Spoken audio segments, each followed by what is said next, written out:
వాస్తవానికి జరుగుతున్నటువంటి అన్యాయాన్ని చూస్తే ఎంత బాధ అనిపిస్తుందంటే నిజంగా మళ్ళీ ముల్కీ రూలే రావాలి. 15 ఏళ్ళు ఇక్కడ ఉండి చదువుకున్నోడికే ఇక్కడ ఉద్యోగం రావాలి. ఎందుకంటే ఇక్కడ 4 ఏళ్ళు చదువుకున్నటువంటి వాళ్ళకు ఉద్యోగాలు ఇస్తే వాళ్ళు 30 ఏళ్ళు ఇక్కడ కూర్చొని జీతం తీసుకొని మళ్ళా రిటైర్ అయ్యి చనిపోయేంత వరకు ఇక్కడే పెన్షన్ తీసుకుంటారు. ఇక్కడ ఉన్నటువంటి వనరులను మన వాళ్ళకు మలుపుతారు. ఇక్కడ ఉన్నటువంటి అంశాలన్నీ కూడా నిర్ణయించేటటువంటి అధికారం వాళ్ళకు వస్తుంది. అట్లాంటి అధికారం వచ్చిందంటే ఇక్కడ నేల తెలవాలి, ఇక్కడ సంస్కృతి తెలవాలి, ఇక్కడ ప్రజలు తెలవాలి, వనరులు తెలవాలి, మన బాధలు తెలవాలి. తెలిసినోడే మలపగలుగుతాడు తప్పితే ఎవరికి పడితే వాళ్ళకు పెద్ద పెద్ద ఉద్యోగాలు ఇచ్చి మనం ఇది చేస్తే కష్టం. ఇవాళ నేను తెలంగాణ రక్షణ సేన నుంచి రౌండ్ టేబుల్ వేదికగా ప్రభుత్వానికి హెచ్చరిక చేస్తా ఉన్నా. ఏదైతే మీరు 563 మందికి ఉద్యోగాలు గ్రూప్ 1లో ఇచ్చిందో అవన్నీ కూడా డెఫినెట్గా తెలంగాణ రక్షణ సేన అధికారంలోకి వస్తుంది.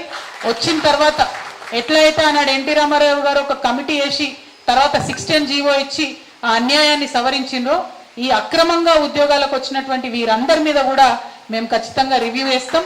ఒక జ్యుడిషియల్ కమిటీ వేస్తాం. దాన్ని రివ్యూ చేసి మళ్ళీ మార్పులు చేర్పులు చేయడం జరుగుతుంది. ఎందుకంటే ఎస్కేప్ అవ్వడానికి లేదు. అన్యాయం, ఇది చాలా దారుణమైన అన్యాయం. 1200 మంది పిల్లలు చచ్చిపోతే వచ్చిన ఉద్యోగాలు అవి.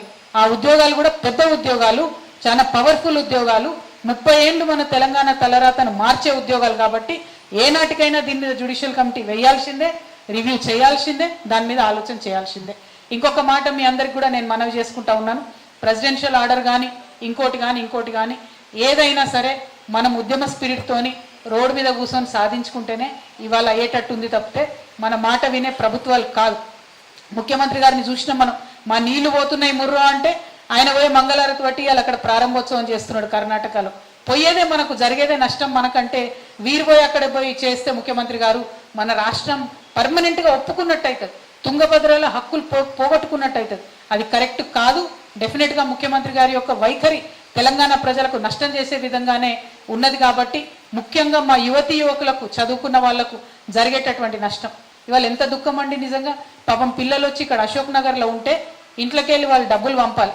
పేరెంట్స్ 5 ఏళ్ళు 3 ఏళ్ళు 4 ఏళ్ళు 7 ఏళ్ళు చదివేటోళ్ళు కూడా ఉన్నారు. చదువుతుంటే స్విగ్గీలు జొమాటోలు నడుపుకుంటున్నారు చాలామంది పిల్లలు, ర్యాపిడోలు నడుపుకుంటున్నారు చాలామంది పిల్లలు. ఎందుకంటే తల్లిదండ్రుల మీద భారం పడొద్దని పార్ట్ టైం నడుపుకుంటున్నారు. అంత దుఃఖపడి రాసినటువంటి ఎగ్జామ్లో అప్పనంగా వేరే వాళ్ళు వచ్చి కొట్టుకుపోతామంటే చూస్తూ ఊరుకోము.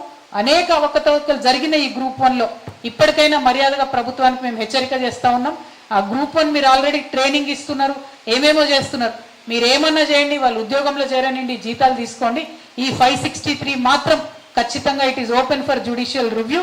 దాన్ని మాత్రం ఒక కమిటీ వేసి మేము రివ్యూ చేస్తామని కూడా ఈ సందర్భంగా తెలియజేస్తూ